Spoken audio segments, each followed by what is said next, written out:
प्रतिभाओं की कोई कमी नहीं है।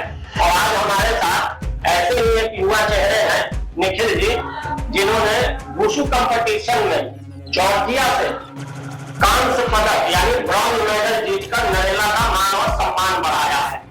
आज हम उनके साथ एक खास बातचीत करेंगे और जानेंगे कि उनको ये उपलब्धि कैसे मिली।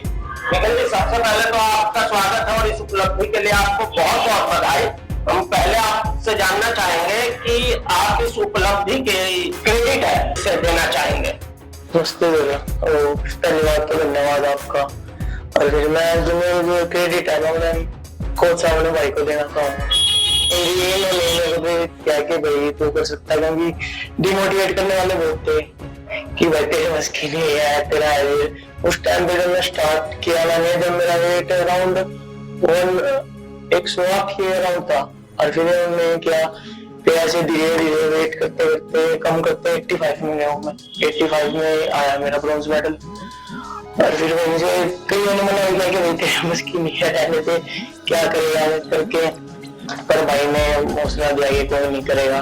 फिर ऐसे धीरे धीरे स्टेप बाय स्टेप पहले स्टेट में स्टार्टिंग में बहुत दिक्कत हुई, क्योंकि मैंने पहले रेसलिंग की है, तो रेसलिंग के और इसके भी रूल्स में और स्पीड वगैरह में माइंड सेट में 2-3 लाख का फर्क है।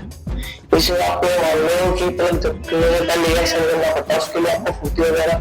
रेसलिंग क्या होता है, देखो मैं रेसलिंग को इसको ऊपर नीचे नहीं कर रहा है, मेरे लिए दोनों बराबर है, लेकिन रेसलिंग में चाहिए पावर, लेकिन उसमें मुझे पूरा माइंड सेट, यानी कि उसमें आपको फुर्ती भी चाहिए, स्पीड भी चाहिए और माइंड सेट तो बहुत तगड़ा होना चाहिए।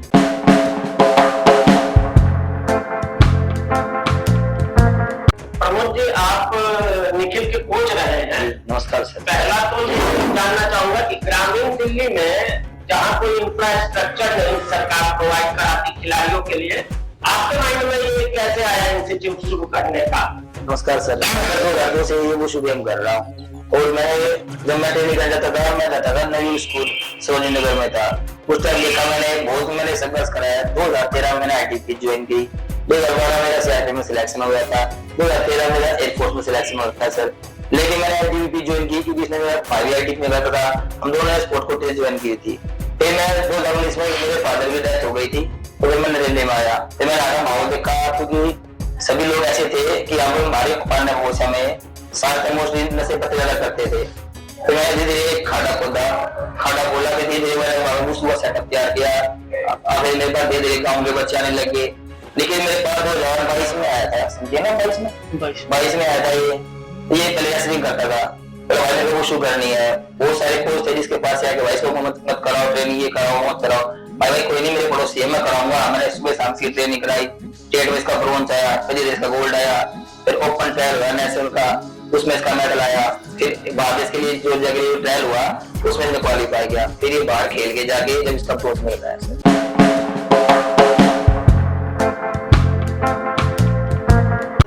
ये जो वुशु का गेम है, ये जो इंटरनेट पे जो जानकारी उपलब्ध है, ये चाइनीज जूडो कराटे टाइप की है। तो दर्शकों को बताइए कि वुशु गेम में होता क्या है और इसकी तैयारी कैसे कैसे होती है, और आपके यहाँ क्या क्या इंफ्रास्ट्रक्चर है? जी सर, देखो सर, वुशु गेम के लिए किक, पंच, थ्रो तीनों कॉम्बिनेशन करके ही वुशु करा हुआ है। और आप बोलेंगे रेसलर भी कर सकता है क्योंकि उसका रेसलिंग का बेस स्ट्रॉन्ग है। इसमें बॉक्सर भी कर सकता है, उसकी बॉक्सिंग है स्ट्रॉन्ग, और इसमें किक बॉक्सिंग वाला भी खेल सकता है। इसमें एक तरह का मार्शल आर्ट है। ये चाइनीज गेम है, चाइना में हर घर में वुशु गेम होता है। मैं 2011 में शंघाई चैंपियनशिप में मेरा ब्रॉन्ज मेडल है, तो मैं गया था वहां। मैंने देखा कि चाइना में हर बुढ़ा जवान यही वुशु करता है। वुशु के 2 पार्ट है, एक शांसु एक ताओलू। जो मैं इनको सिखाता हूँ शांसु, मेरा भी शांसु गेम है, लेकिन जो ताओलू है वो ताइची है। लाइक हम लोग योगा करते हैं वो ताइची करते हैं, हर बुढ़ा जवान ताइची ही करता है। तो इसलिए सर मेन ये था कि मैंने जो सेटअप तैयार किया, मेरे पास मैट नहीं थे, तो मेरे से हमारे यहाँ के जो प्रेम पहलवान जी हमारे दादा चाचा जी लगते हैं, उन्होंने हमारी माता मनसा देवी का मैट था, उन्होंने मुझे वो दिलाया। मैट के मैंने धीरे धीरे सेटअप तैयार करके उस मैट को सेट का मैट बिल्कुल गला हुआ था, उसको रिपेयर करके और मैट से मैं बच्चों की ट्रेनिंग कराता हूँ। मैं बहुत बहुत धन्यवाद करता हूँ जो मेरे गाँव वाले साथ दिया। मेरे साथ मेरा पढ़ना वो मुझसे साथ देता है जी। मेरे को कोई भी समस्या होती है निवास जी ये प्रॉब्लम है, मेरे पास एक मैट नहीं कोई मैट नहीं है, मैं उन्हें बोल देता हूँ, मेरे को तुरंत वो संभाल देता हूँ।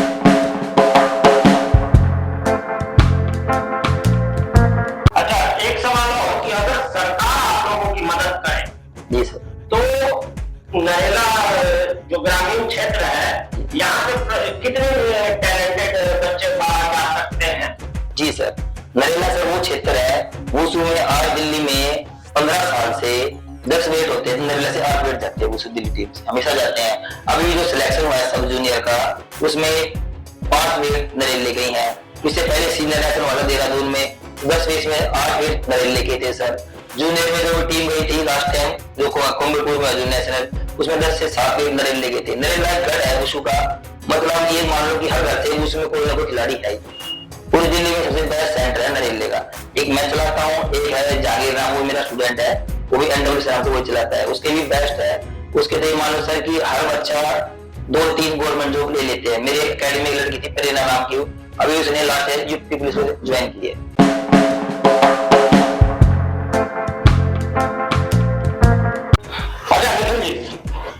बारहवीं करने के बाद आपने खेल का फील्ड क्यों चुना, स्पोर्ट्स से क्यों चुना?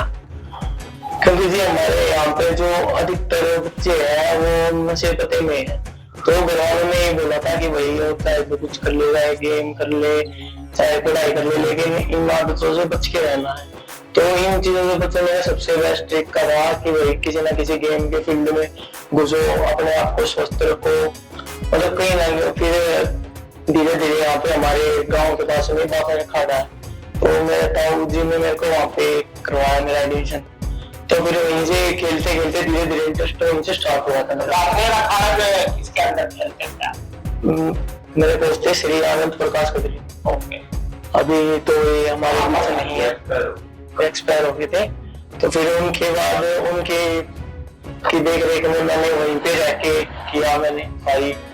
फिर वहां से मैं स्टेट खेला, जोनल खेला, नेशनल खेला, और वहाँ पे अधिकतर तो ये मान लो आपकी मैंने मिट्टी की कुश्ती खेली है। मिट्टी में जैसे हमारे आसपास लोकल एरिया में होता रहता है, तो वहीं पे खेली। फिर धीरे धीरे आगे चल के फिर कोविड स्टार्ट हो गया। कोविड में भी मैं खाने में रहा, मैं घर पे नहीं आया, मेरा पापा ने मेरे को आने नहीं दिया घर पे कि तू घर पे क्या करेगा, वहीं पे रहे, वहीं पे खा पे अपनी एक्सरसाइज पे। फिर जैसे जैसे कोविड खत्म हुआ फिर आगे चल के प्रोटेक्शन स्टार्ट हो गया। फिर वहां से कॉम्पिटिशन स्टॉप हो गया, वहां पे ना आगे चल के कोई कॉम्पिटिशन वगैरह नहीं हुआ, तो फिर मैं घर पे आ गया। रेसलरों का जो प्रोटेस्ट हुआ था उसका नुकसान सिर्फ उन प्रोटेस्ट करने के अलावा बाकी रेसलरों को भी हुआ कि कोई कंपटीशन ही नहीं हुआ करता था?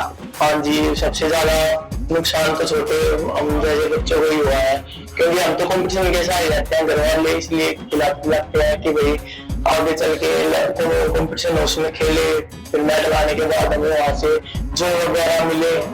जो ऊंची बात है, मेन तो ये होता है कि सभी के बगल में सेटल हो, कोई ना कोई पीछे हमारे बैकअप पॉइंट हो।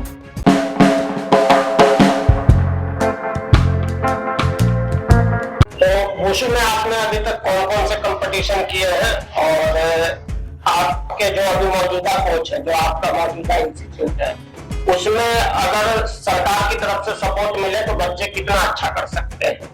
जी, हमारे यहाँ के बच्चों में कोई कमी नहीं है, सभी बढ़िया टैलेंटेड है। बल्कि जो दिल्ली टीम में जो 10 वेट होते हैं ना, उसमें से 3 या 4 वेट हमारे एकेडमी के होते हैं। तो अगर हमें सरकार की तरफ से सुविधा मिले तो हम और बेटर कर सकते हैं, क्योंकि हमें यहाँ पे थोड़ी और मैच तो है हमारे पास अच्छा, लेकिन हमें और अच्छी सुविधाएं मिलेगी तो हम अपना बेस्ट देने की पूरी कोशिश करेंगे।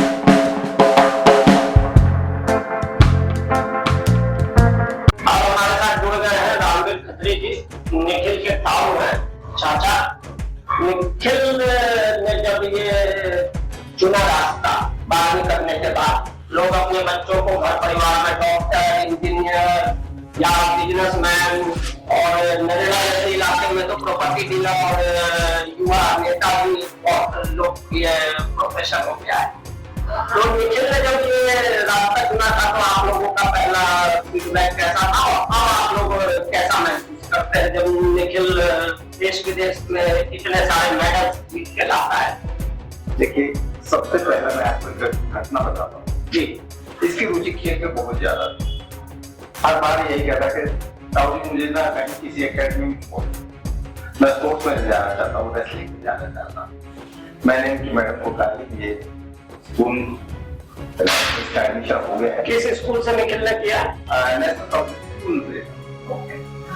दोनों में ये इसको थोड़ी सी छूट चाहिए। अगर कभी नहीं आ पाता है, कंपटीशन में जाना पड़ता है, तो आप उसको थोड़े से अपनी तरफ से आप उनका भी नाम होगा, ये कुछ उपलब्धि अगर प्राप्त करता है और इसको थोड़ी छूट देता है। तो कहने लगे कि इसके फर्स्ट डिवीजन 10वीं में आए मेरे काम स्पोर्ट्स में क्यों खेलना चाहते? मैंने कहा हम नहीं खेलना चाहते, ये जबरदस्ती जाना चाहता। इसका इंटरेस्ट इतना ज्यादा था, तेज कुछ ज्यादा। दूसरी बात, यहाँ नेता बनना चाहते हैं और प्रॉपर्टी डीलर या दूसरे मेरा लिख करने के लिए बहुत सारे प्रोग्राम या जो कुछ भी करिए उसको उस शब्दों में मैं नहीं जाना चाहता, ज्यादा नहीं कहूंगा। तो यहाँ की हवा से बच जाना। और अरुण महोदय ने कहा है स्वस्थ शरीर में स्वस्थ मन का निवास है। यदि खेलना है, स्वस्थ है तो मन भी ठीक रहता है, बिजी रहता है तो कुछ उपलब्धि हासिल करता है। इसलिए इसको स्पोर्ट्स में जाने की हमने परमिशन दी। अच्छा, आप जब इतने सारे मेडल निखिल लेके आ रहा है तो आप लोगों को कैसा महसूस होता है? निश्चित रूप से गर्व महसूस होता है। एक सवाल और कि जो माँ बाप अपने बच्चों को स्पोर्ट्स में नहीं जाने देते, आपको भी ध्यान होगा, आप लोग जब युवा थे तो अक्सर बाप दादा कहते थे कि खेलोगे कूदोगे तो भूख जाओगे खराब। तो वैसे पेरेंट्स के लिए आप क्या मैसेज देना चाहेंगे? सबसे पहले बच्चे की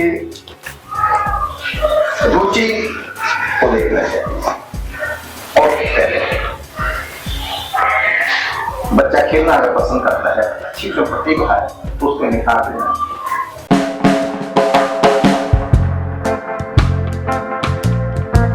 अब हमारे साथ नरेला के समाज सेवी मनमोहन भारद्वाज जी हैं। मनमोहन भारद्वाज जी, क्या कहना चाहेंगे? ऐसी उपलब्धि जब अपने नरेला ग्रामीण क्षेत्र, एक छोटा सा मतलब कि इलाका जहाँ जन सुविधाएं भी ठीक से नहीं पहुंचती, वहां का कोई बच्चा जॉर्जिया में जाकर अगर भारत का झंडा गाड़ के आता है तो क्या कहना चाहेंगे और सरकार को इसमें क्या करना चाहिए?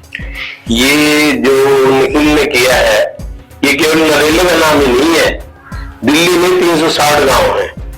ये 360 गांवों की उपलब्धि है और ये जितना भी इन्होंने किया वो एक हिसाब से यंग लड़कों के लिए बहुत अच्छा काम है।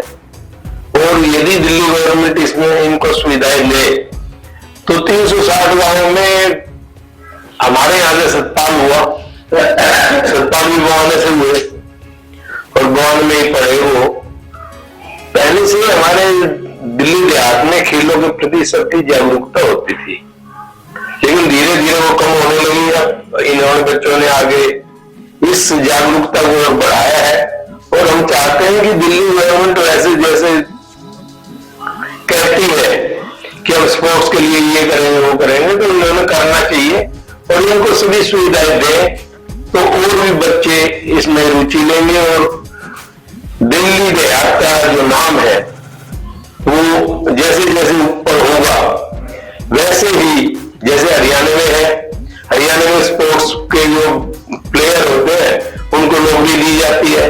दिल्ली गवर्नमेंट ने भी इनको नौकरी देनी यदि स्टार्ट कर दी तो बच्चों की और रुचि बढ़ेगी और अच्छा काम करेंगे। तो वो कहते हैं ना दोस्तों कि कौन कहता है कि आसमान में छेद नहीं होता, दिल से पत्थर उछालो तो यारो। हमारे नरेला के निखिल ने काफी विपरीत परिस्थितियों में रहते हुए भी जॉर्जिया में जाकर भारत का झंडा बुलंद किया। उसके लिए निखिल के पूरे परिवार को बधाई। और सरकार को चाहिए कि जो कोच यहाँ पे स्थानीय स्तर पे जो बच्चों की मदद कर रहे हैं, निस्वार्थ भावना है, अगर वो नए स्कूल और स्टेडियम अगर नहीं खोल सकती सरकार तो इन इंस्टीट्यूटों को जो पहले से मौजूद है इन्हीं को सुविधाएं देकर खिलाड़ियों का मनोबल और बढ़ाया जा सकता है और मेडल की तो खैर बरसात हो जाएगी। तो इसी के साथ आप सभी का बहुत बहुत धन्यवाद हमारे से जुड़ने के लिए। मिलते हैं अगले एपिसोड में किसी नए प्रतिभा के साथ। धन्यवाद।